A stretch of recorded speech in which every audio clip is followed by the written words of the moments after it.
This is Jeff Krisman, and I am incredibly grateful to have an opportunity to be in this space again and visiting with Kai Shanti. Thank you so much for taking the time today. This is great. This is exciting, Jeff. I'm glad we're doing this. We're having conversations about spirituality and things. Yeah, absolutely. Absolutely. You had mentioned Christ consciousness as something that was coming up for you intuitively, or that's something that that was in your consciousness. So I wanted to ask you, I would really love to learn about this and take a deep dive, or as deep of a dive as it's supposed to be for this. Yeah, it's interesting, isn't it? Because the word Christ definitely has a certain feeling, probably that comes up for most people when they hear that word. And I Yeah. think that it's, I think it's a negotiable term, really, because what are we? Are we, in my terminology, the Christ or the Christed being would be all of us. Well, each and every one of us is a Christed being. So I think that, it's interesting because it comes back to a conversation that you and I had had before about, putting people on a pedestal. I think you and I had this conversation. Yeah. Um, Yeah. putting someone on a pedestal and putting them in that position that maybe is unattainable for other people. And so I think the term Christ consciousness is beautiful because it's terminology that allows everyone to accept that Christed being within themselves. And what would that be to me? That would be the God being, the divine dwelling place of God that dwells within each and every being, not one being. There's not one Christ. I mean, don't get me wrong, I love the Christ figure as Jesus, Yeshua. Um, Beautiful, beautiful, beautiful being, but we're all that. And he never said that we weren't all that. His whole mission was for each and every being to realize that within themselves. So Christ consciousness to me is this beautiful expression of grace within each and every one of us. Yeah, So, I love that. I definitely do, and I appreciate you sharing that. That's interesting when you were speaking about that. What was coming up for me was, there I know in uh, the Hindu traditions, there's this what they refer to, and there may be other traditions as well, that what they call self-inquiry, or being able to understand the true self. So I was wondering if that is something that if that is something that is along those lines, so to speak. In other words, discovering what we are, in addition to who we are, and maybe finding in some cases who we think we are is not really who we are. I don't know if that makes sense or not. mhm. And right, I mean, that's the question, isn't it? Who are we really? Who are we? We are that divine being, and we are that Christ consciousness. We are the Christed being. And what a beautiful idea. What a beautiful utopian society where everyone is the Christed being. Right? I know that we've kind of discussed this before as well, but it's true and it's time. I mean, I know we've gone through like dark ages and dark moments and all of this focus on, the Messiah coming back to save everyone. What if we're all that?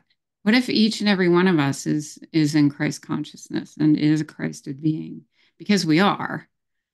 And what a society. What would that be? What would that look like? And how does creativity express when we all recognize that within ourselves? What do we express? Who do we become? Because we're not all, even though we're all that beautiful Christ consciousness, we don't all express the same way. Each and every one of us is going to have our own beautiful expression as that Christ being. I mean, how beautiful would that be? What a utopian society that would create. Yeah, that's beautiful to think about. And I wonder on the human level, I wonder if it is the identity that's very tempting in some ways. It's we're acculturated as children. I don't want to speak for everybody, but in terms of having this a conversation about this specific subject of how we end up becoming somebody, so to speak, that I wonder if a lot of those, the identities, the beliefs that we carry about that are thoughts and notions that feed into those beliefs. Uh, I wonder if that actually takes us further and further from this consciousness that we are ultimately. Yeah, well, it's like a snowball, isn't it? Or a spiral, because the more you pick up, the more you pick up, the more you pick up, the more you pick up, the more you fall into that belief system, the more beliefs you pick up, the more you fall into that belief system. And then we're like that little speck that started the snowball. We're the little speck in the middle of all of that. How do we, wow, how do we find it? How do we find that truth within us? Ooh, there's so much. And I wouldn't say just childhood, I would say past lives. I mean, whatever you believe as a past Oh life. yeah, absolutely, yeah. Um, Simultaneous lives. There's a lot of different belief systems about that. But there's so many beliefs around it. And I mean, that's been probably your life, but it's been my life of just releasing, releasing, releasing, releasing, releasing. So is this true? Is this really true? Do I have to hold on to this? Is this God true? Like, is this source true? Is Yeah, this the absolute truth? There are a lot of truths that we can say, well, that's true, but is it really true? When we get to the very depth, the very core, is it really true? What is the real truth? That's been my journey. And if it's not true, release, release, release. That's been my life. yeah, In my life. I yeah, was just talking to someone the other day who had similar experience in childhood, and we grew up in the same area. And she's like probably 20 years younger than me, but interestingly dealt with kind of the same crowd of people and her like abuse history as my abuse history. And we were talking about healing, and I said, my first marriage was abusive, and when I came out of that, I just started healing. I was probably 26, 27, and that's when I moved into the ashram and had my Kundalini awaken. Well, I started yeah. my healing journey a little before that, and it's been almost 30 years. It's a big journey. Wow. It's a Yeah. big journey of releasing all of that stuff. Yeah. Yeah. Do you find that in some cases, I know that, there's various practices and do you find that some of that releasing is beyond human will? I mean, I definitely respect and have gone through that in my own healing journey, that some of that I've had to choose to release it. I've had to be open to that and practice doing that. But then I'm also wondering if you've had any experiences, or if this is something that resonates where, even maybe possibly, while trying to release something and finding that it's not as easy. I realize some things I'm assuming are Mm. easier to release than others. I'm wondering if you've ever had any moments what you might refer to as grace, where just suddenly something that maybe there's been a struggle with suddenly is released, and Oh, it's not the person doing it, but it's releasing. I don't think it's ever me doing it. It's always grace. It's always I grace. love it. And you come to those insurmountable belief systems, and they feel so ingrained in you, and you want to give up because you're like, this is just a part of me. Like, it's a part of Yeah. me. I grew up with it. It's a part of my parents. It's just a part of me. It's never going to leave. And I know that's the belief system telling you that because it doesn't Yes. want to leave. And for me, that's when I just start going full into grace mode. That's my prayer. I say, whatever form of God I may be, using the word for, but I would say, God, only your grace can release this.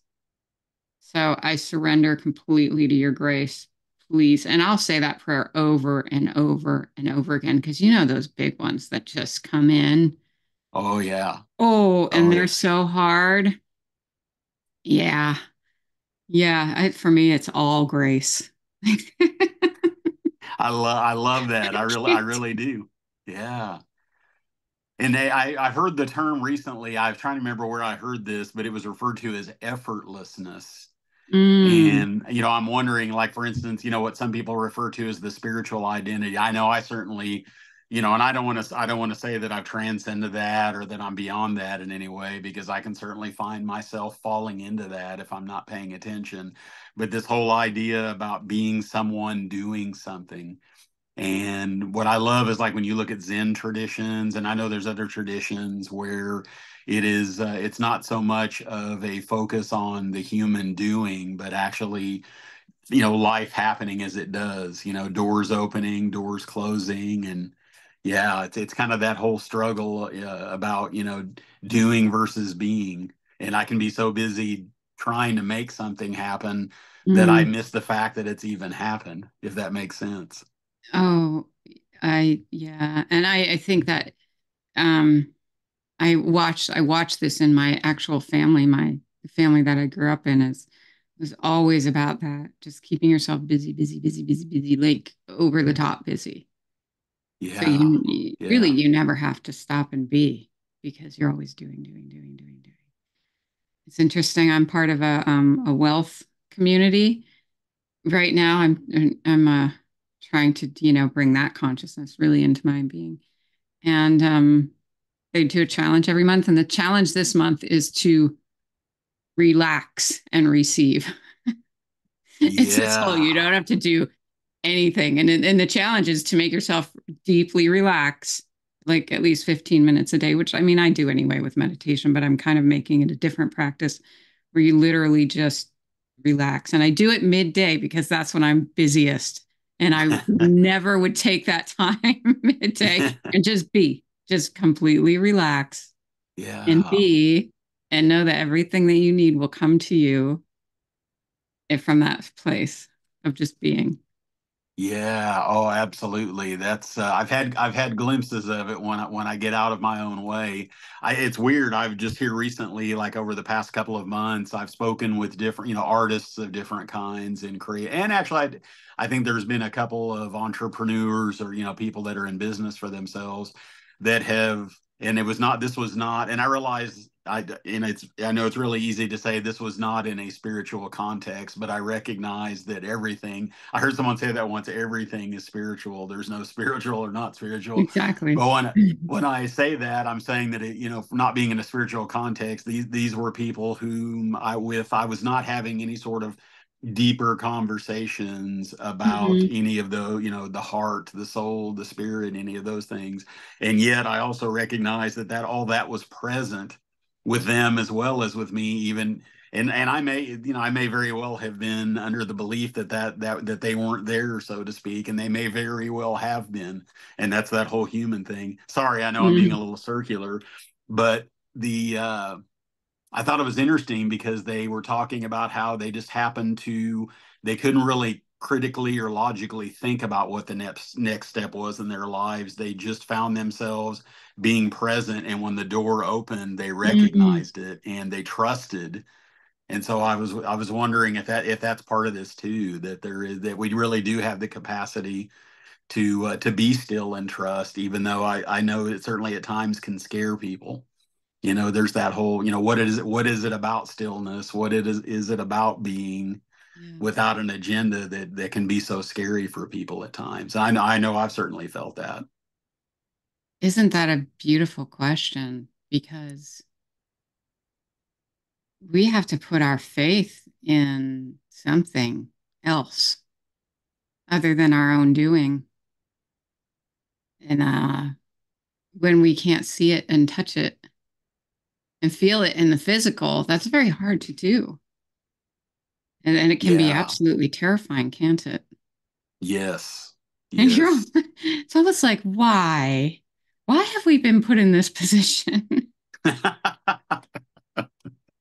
Yes. Why do we Yeah. have to do this? Now it's been huge for me. And when I was younger, it was much easier. I could just get up and move and risk it and not worry about anything. And oh, I'll find somewhere to live and whatever. But with two kids, Yeah. that's when my fear has set in pretty deeply Yeah. because I have to I have to make sure that my kids are cared for and supported and are Yeah. safe. You know, I can't just go sleep on somebody's couch. It's a whole different scenario when I have Yeah. kids. So that's when my personal fear has set in. And I know that also goes to past life situations. And I've looked at it a lot. But yeah. What's your experience with it? Oh, absolutely. It's in fact, I would say to you that and it's interesting when you were speaking about Christ consciousness, in other words, that being merging with that and being part of that, what some people refer to as the one, or consciousness itself.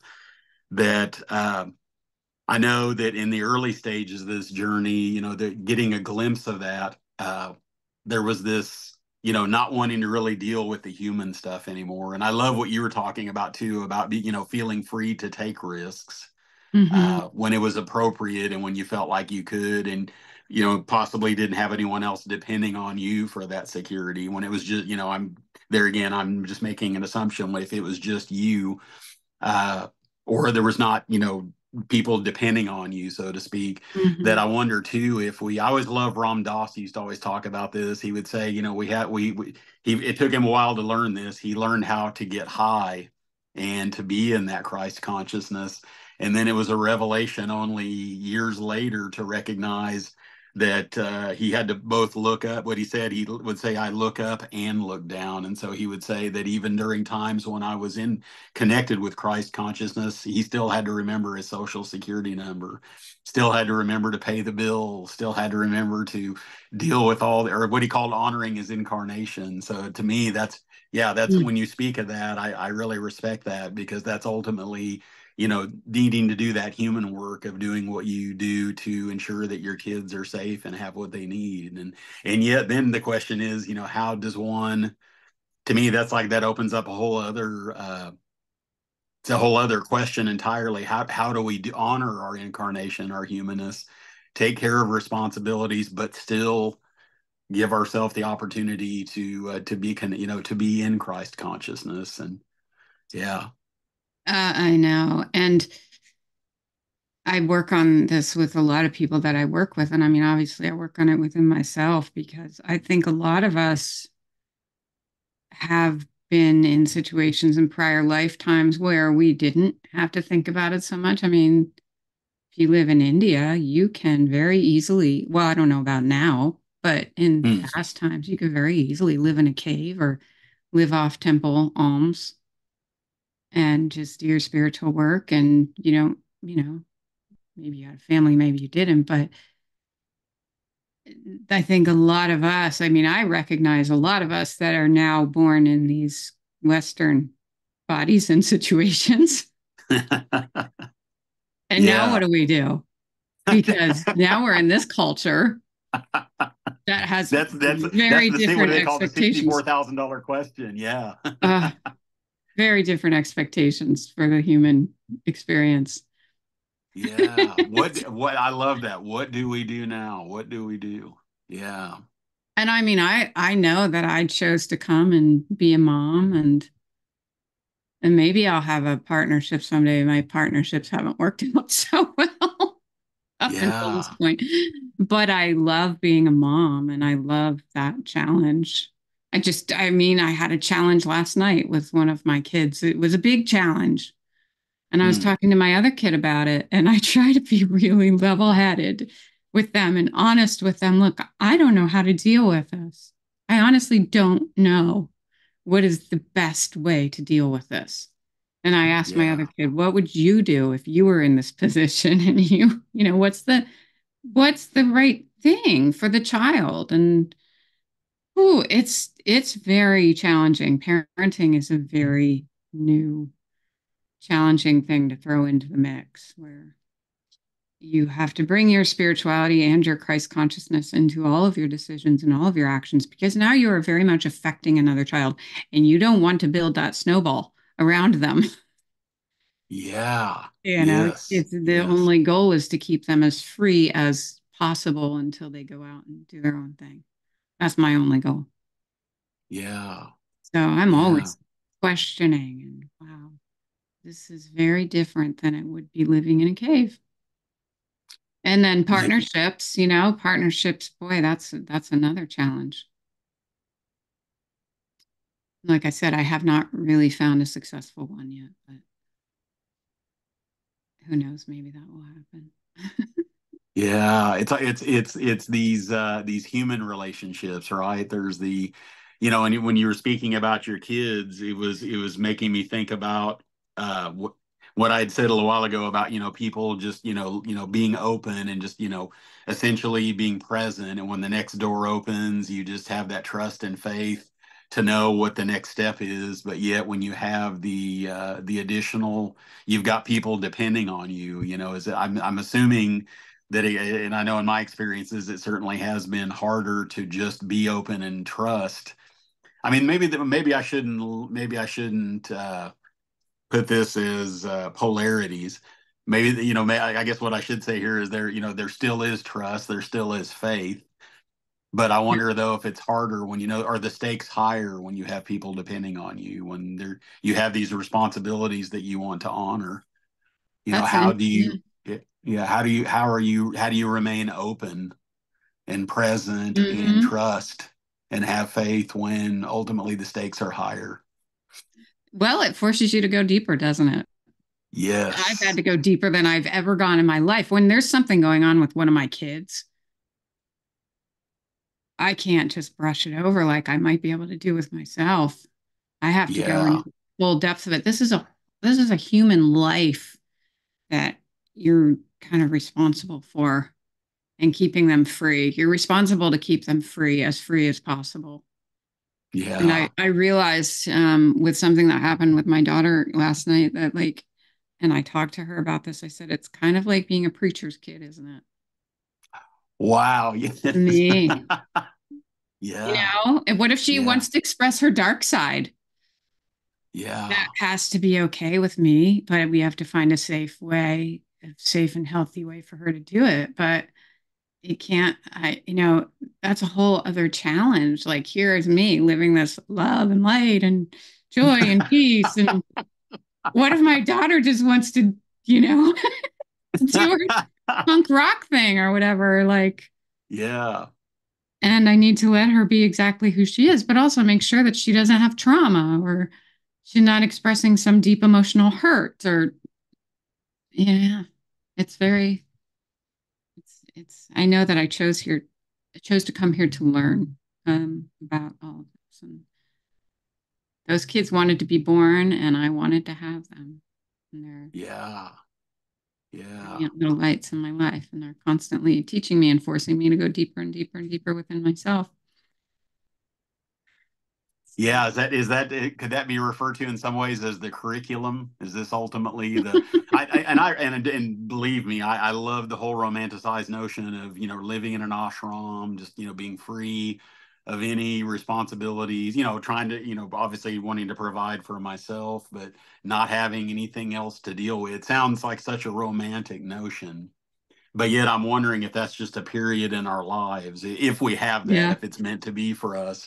And then the rest of this life is taking this curriculum, so to speak. And Have you yeah, done that? Have you ever lived in a?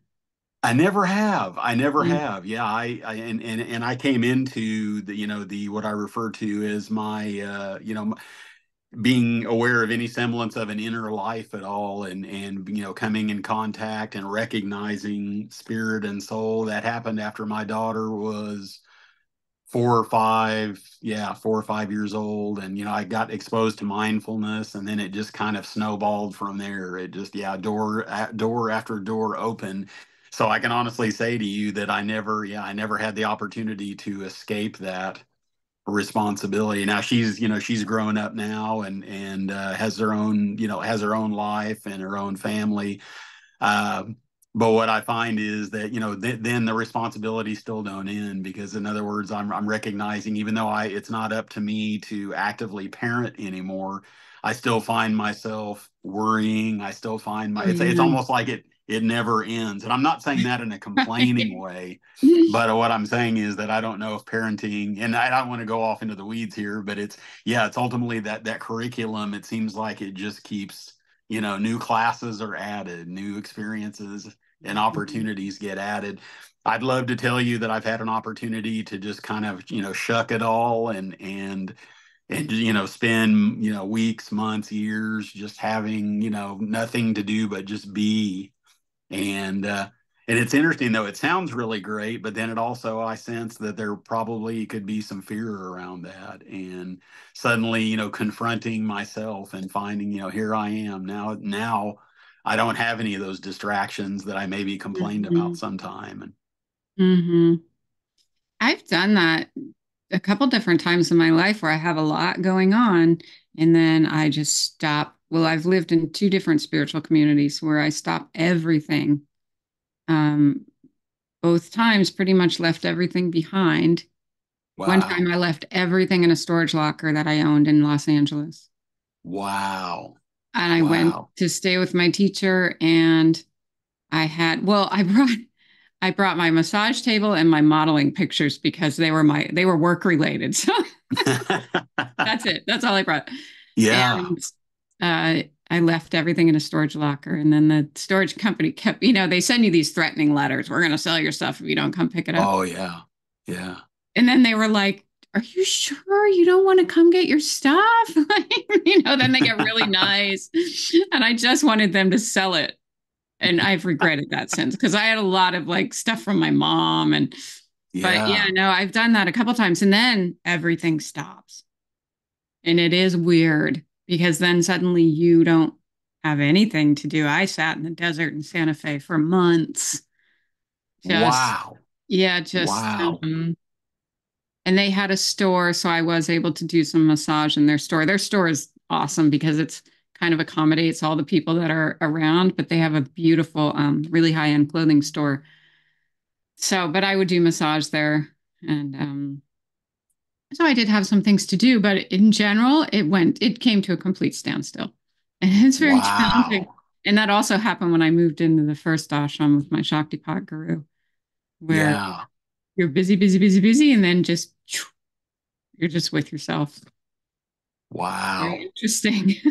Yeah. Very And I feel like interesting. at some point, either you or I, and I could be completely wrong about this, somebody in this conversation said, what do we do now? So yeah, that's literally what came up for me as I was hearing you share that. It's like, what do I do now? What now?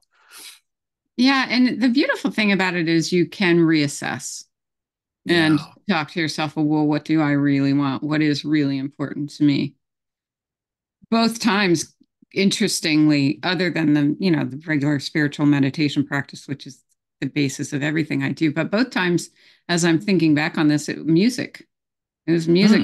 came out of both of those very still experiences. Yeah. So I wrote a Yeah. lot of music in both of those places, and I never thought about that till just now. So Interesting. yeah, yeah, Yeah. but it's a very interesting experience when you tear everything away and you're just there with yourself. Because when we die, we're just going to have our Christ consciousness. That's it. Yeah, that whole. In fact, I think I wrote this in my journal maybe a year or two ago. I was trying to remember exactly. I guess it doesn't matter on some level because it's just time, right? It was a question that I don't know that I've ever even tried to answer, but the question, it haunted me in a certain way, but it also has been very instructive. And I'm just paraphrasing here. I don't have it in front of me, but the question was, what is it about eternity? In other words, I was equating, when we're in meditation, when we're going to sleep, when we're in deep sleep, there is this loss of identity. uh Not always, but it's one of those Mm. things that there's the potential for that to happen, and maybe that's where, if we stay out of the way and let that occur. that there is this getting a glimpse of eternity. And I'm saying this like a question because I don't know. This is just what it has felt like on some level. And then the question was, what is it that scares us so much about eternity and about emptiness? And what I'm wondering is that possible that Mm. that's describing the conditions in which we really connect with Christ consciousness when we don't Mm. have any other distractions? And I don't want to say that, that a person can't be connected in the midst of in the midst of daily life, in the middle of life while it's all happening. That maybe we do get those, those moments of grace where we do connect with it, we are aware of it, we are it. But there's this whole idea about, and I was wondering to myself, is that what death? Not that I'm trying to sidestep us into another subject, but I'm wondering, is that, ultimately maybe why death, the thought of death is so scary, because there again, it's eternity, and that's forever. And Mm. yeah, yeah. And there's nothing but foreverness. It's, yeah, because we don't have any of this stuff to distract ourselves. Wow. No, that's interesting because that's been a contemplation of mine since I was a child. Wow. And Yeah. the mind just can't comprehend it. The mind is incapable of comprehending it. That's Yeah. what I've come to. I don't try anymore because then the mind does this twisty thing, where it's just going to keep twisting around itself, Yeah. trying to comprehend something it's not capable of comprehending. But I can remember as a child, this one little spot I would sit on up the street from my house and look up at the stars and just have that freaky thought of that just goes on forever and ever and ever and ever, and there is no end, and like trying to understand what that meant. And then going and Yeah. asking all the adults. And of course, that didn't take me anywhere. Yeah. But sure, Yeah. it sure is scary for our limited consciousness. I I like stepping into Christ consciousness for that reason, but it is scary to be able to get to that place where you can step into Christ consciousness and understand that you don't need to know. I think it's very Yeah. important for us to know as in these human bodies. I think it's very important. We all want to know. But for me, getting to that place of that ultimate oneness consciousness or Christ consciousness where you don't need to know. And that again comes back to faith and trust because you don't need to know because your complete faith and your complete trust is in that bigger source, divinity. Yeah. And that is Yeah. quite a place to get to. Yes. Yes. Oh my goodness. Absolutely. Absolutely. I wonder if there's another form of knowing as well. I know there, the mind can know the way it knows. There's the whole, rational knowing.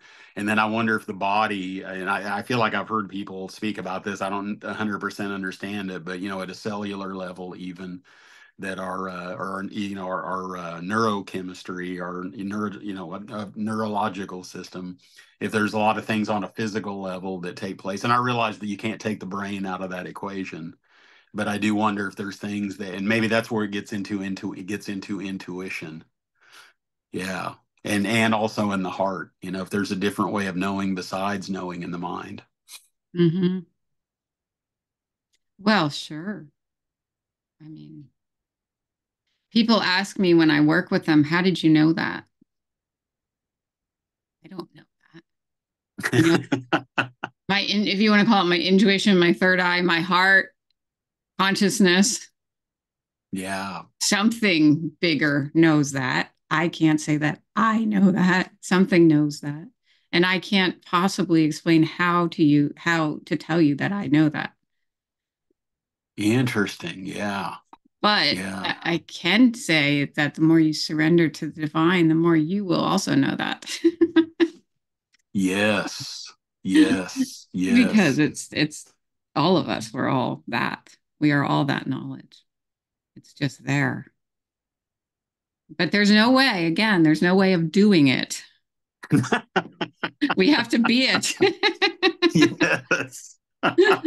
I'm laughing. Part of me wants to be crying too because I think about all the time of my life I've wasted, all the energy that I've wasted trying to bring it into being, trying to gin up the machine, trying to will something to be that. Yeah, that it's and I recognize now in a lot of ways I was getting further away from whatever it was that I thought I was trying to bring into being because I thought I knew, what I wanted to get there, so to speak. And yeah, I don't know at this point if there is any there. And wouldn't it be amazing if we're already there and we've always been there? And yet this whole experience and journey as a human being has been to recognize that. And I'm not saying that like I know anything because I don't. But yeah. But yes, you do, because you just said that you already know. You do already know. Oh, isn't that great? There's that whole like, well, I think I know, but I better not act like I know. I don't want to really, and I in some ways it's been helpful to not be too sure that I've got any answers of any sort. But I really appreciate you saying that. Yeah, Well, that it's just funny because we do already know. yeah, We are already there. yeah, And that's when I say, when someone would say to me, how do you know that? Like if I'm working with them and I point something out or something, how do you know that? I don't know how I know that, but there is a knowing. It's just a knowing that exists. And that's the same as Christ consciousness. It just exists. The knowing exists. Consciousness exists.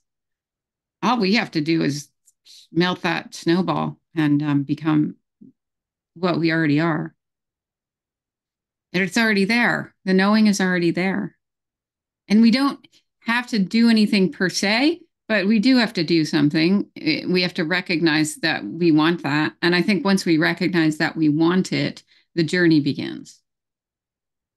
yeah, yes, yes, So it's more of that, oh, that place that is within me, that is everything, that is all consciousness. I want to be that because I know that's who I truly am. And that's just even that recognition or that desire starts the journey, in my opinion. Then we can do whatever we want to do and take whatever path we want to path and follow, follow, I don't know what I just said, but follow whoever we want to follow, whatever's going to take us there. That's the yeah, fun. I think that's the fun, that we can yes, explore all these different paths and all these different books and teachings and see what calls to us. Like I think we talked about too, like I don't tend to stick around many places for very long. Get a little bit yeah, here and go there, get a little bit there. yeah, yeah. I mean, that's just been my personal journey. Yeah, do you find in some sense that, anything as far as like when you speak about books or, going to a specific group, uh, or just availing yourself of some sort of practice, and I'm just kind of speaking in general, do you find that in some ways that it's a method of sorts, and that when it's time at some point that runs its course, and whatever not even, I don't even want to assume that this rationally, you may it has nothing to do with your capabilities as a human being, but I'm just wondering, do you find that at some point it's, rather than getting caught up in that method and just continuing to do it over and over again, once you have learned whatever lessons or whatever it has informed your evolution. I don't know if this is making sense, but have you found that at some point it just things run their course? For me personally, yes. Yeah, That's how it works yeah, for me. And that's just my yeah, path. I mean, I'm sure there are people who come here to be with one teacher or one path for their entire life. But I think I remember you also saying that that's been your experience as yes, well. absolute. Oh my gosh, I will tell you, I've gotten rid of so many books, and what's weird is I find myself at times I find myself sometimes, this I was thinking about this the other day, that I have romanticize the notion that whatever this is, I've read this book and somehow this is really gonna, and I can go back to it. I can revisit it. I Hmm. can hear a specific teaching or sit with a teacher, and just really, it's on some level, it's like I know as soon as that begins now. And sometimes I wish, and I'm so glad you brought this up because this is something that was this was in my consciousness and I had not really verbalized it. But to me, it's been some of the biggest heartbreak. And I Mm, recognize that having heartbreak, there's still joy. It's not just, I'm not just sad or not just feeling lost. I'm also feeling, all the other emotions at the same time. But there's this part of me wishes that because I want something to really be it, that book, that oh, teacher, that group, and I want and then live. What do they call that? Live happily ever after. It's just everything, mm, and I'm not necessarily asking for it to all be smooth sailing, so to speak, but I finally found it, and then it's that's yeah. the desire, and then now as soon as I find something that catches my attention, I realize, like, I don't want to say immediately, but very close to that.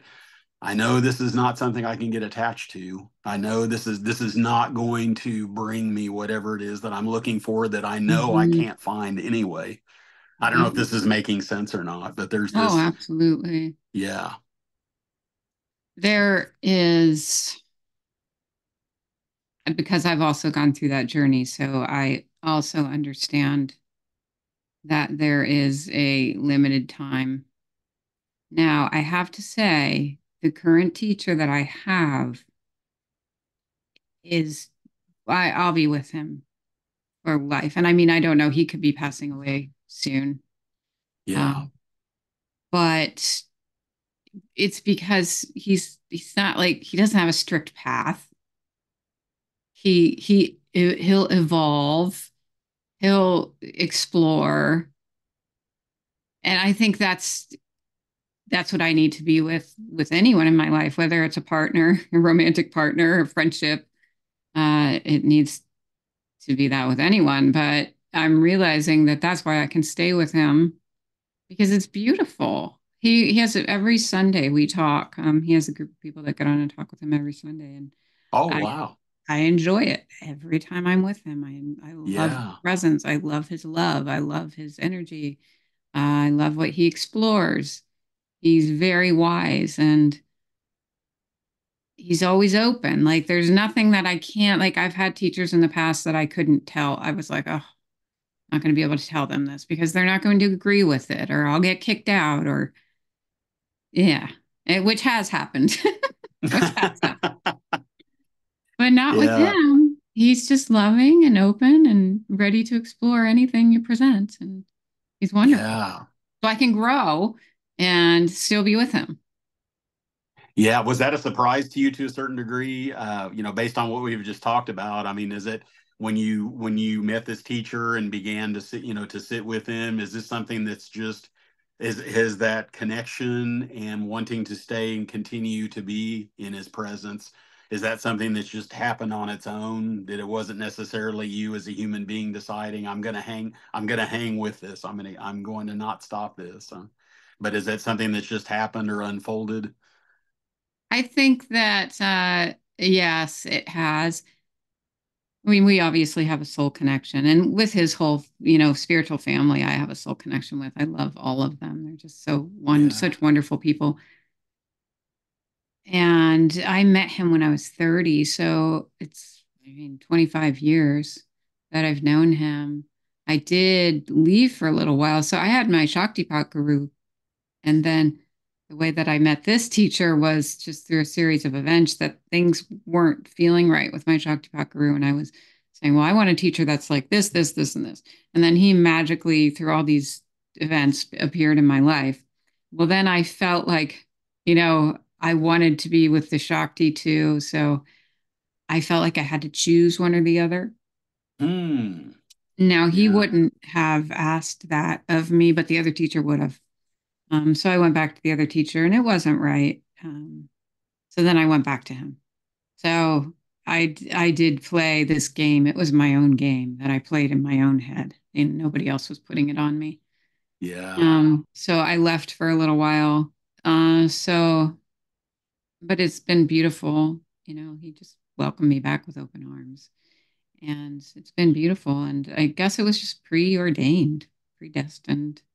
When I first met him, I remember him saying, I remember you from a past life. You were this little yogi in a cave and you just laughed all the time. He said you were the laughing yogi. Like, okay, I'll take Yeah. that. Yeah. So, Yeah. yeah, but in general, I'll get really into something. That's the way I do it. I dive full in, whether it's a book or a teaching or a teacher. I dive fully in, and then I guess I get what I need from it, and then I Yeah. move on to Yeah. the next thing. Would you say in some ways that's part of the evolution? In other words, getting to the point have you gotten more comfortable with knowing this? And I mean, I don't want to assume that this was a struggle early on when you recognized that you got what something ran its course.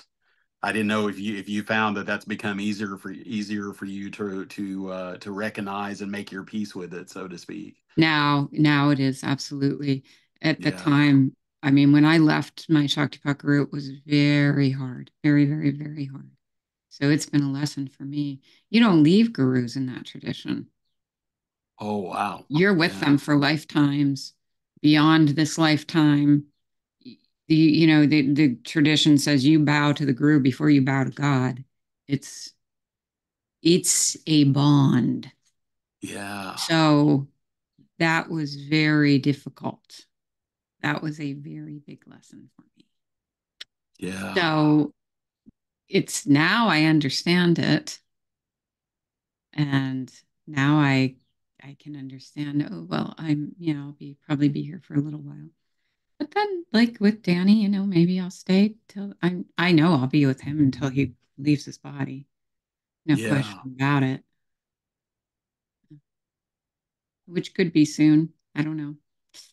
So yeah, gets easier, doesn't it?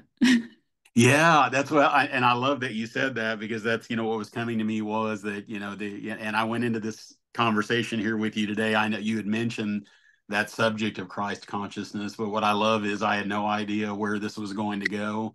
And what I love about this is that I get the sense maybe because this is the human journey, and I'm open to maybe this doesn't resonate, that ultimately it is there for us. We are part of it. We are it, as I think you were saying. Uh, that ultimately, but it's all this human stuff that and I feel like I sense that this conversation is not that we had planned it this way, but it was ultimately exploring all of these ways in which we go through all these gyrations as humans. There's all this, learning how to be fully human. There's all the lessons learned, but yet it's with us all the time, and we are it all the time, regardless of all these.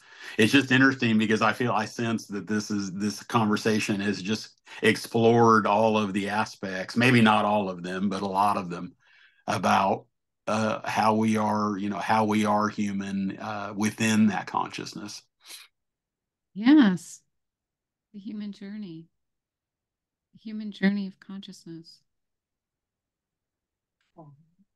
I guess when we die, we'll understand it. Maybe. Yeah. Yes. That's how I make myself comforted these days. Yes. I guess when I die, Yes. I will understand all of this. Yes. And then what comes up for me as not as an add-on to that, but in the meantime, how do we live? Yeah. Yeah. Recognizing what you just said, how do me in the meantime, how do we take this journey? For me, it's all about love, purely Yeah. about love. And how can I be more loving? How can I be just more fully embodying love in every moment? And that's the back to the thing I was talking about with my children. It's always about how can I be love in this moment? And that's the Yeah. thing with raising kids. You don't always know what is the most loving thing because an 11-year-old Yes. thinks they know what is absolutely right for them. And maybe they do. Maybe they Yeah. do. And maybe I Yeah. need to step in as the mother, which is the more loving thing to do. That's when I have to go Ah, so yeah. deep. Is Hmm. it more loving to let them be their independent self and do what their expression that they think is best for them? Or is it best for me to be a mother and maybe, encourage them to do something different or cut them off from what they're doing? It's hard with kids, Yeah. but that's my goal is love, love, love, love, always love. All I want to do is love and be loved. That's been a big one for me. It's like I've always been wanting to give love, but now I'm like, I also want to be loved, like Yeah. allow it, the bigness of it all.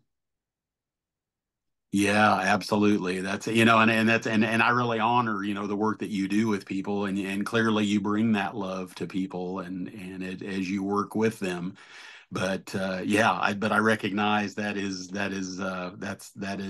your path, so to speak. But that at the same time, you are human as well, right? So that's, yeah, the heart, what ultimately the heart wants, the heart wants. Yeah. Mm-hmm. I don't know if that makes sense or not. Yeah, I'm just, Mm-hmm. It does. It does make sense. When the heart is open to God, I think we can give and receive equally, and it just becomes one big, awesome of love. yeah, yeah. And I did want to say too that there's that human heart, but then I realized there's also a part of that heart that is that Christ consciousness that connects with that is that. Yeah. But I also realize that that's part of what we talked about too here is that there also is that human heart too, right? That's part of this journey, isn't it? Yes, but I don't think that the wanting to receive love is necessarily, I mean, human. I mean, what do we talk about human? But I think like the God love also gives and Oh receives. yeah. Yeah. It's a bigger. I contemplate that with relationship because, and this could be a whole other discussion for another day, the Yeah. relationship Yeah. topic. But what is love on that level? What is love? When you've been out of a relationship for as long as I have, I don't know how you've been or what your situation is, but it's been a very long time for Yeah. me. There is a lot of contemplation around what is pure love in a relationship with someone intimate. Like, what is that? What does that look like? What is that experience? And what is the giving and receiving process? And what is a love like a Shiva Shakti love? What is that truly? Can we even comprehend that? Yeah. Are we even capable of comprehending a love that big? Because I don't think I could settle for anything less at this point. Yeah. Is that even Yeah. possible? Like, is it even, just like the mind can't comprehend certain things, is it even possible for humans to have a relationship like that? These are all contemplations that I go pretty deeply into. Yeah. Yeah. My goodness, yes, yes. I'm so incredibly grateful that you have taken this time. This has been to me, it's been a very heartful exploration. It's been incredibly meaningful, and it just happened. So I'm very grateful for that. It just with it, there was no plan. I don't sense that there was any plan whatsoever. It just, yeah, yeah. No, no, but I love it. I love that we just let the divine unfold. And I've been feeling Shakti throughout the last whole half of this. So Wow, yeah, the wow, Shakti's definitely moving. yeah. That's nice. That's Yes. always nice. I'm so appreciative and I really am. I thank you so Thank much you. Thank you, Jeff. yeah, been very nourishing. Thank you. Wonderful. Thank you.